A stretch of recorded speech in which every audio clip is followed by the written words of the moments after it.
Hi friends, I hope you are doing well. Today we will talk about how to fix or how to solve the problem of Wise app. You click on settings. In this page you will click on apps, default apps, app settings. Here you will search about the application of Wise and you will enter. Then you will click on first stop and you will click OK. Here you will enter to the window of storage. Then you will click on clear cache.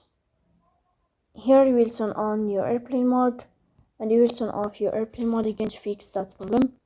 So that's all. Don't forget to support us by like and subscribe. See you next time and thank you for your watching and your attention.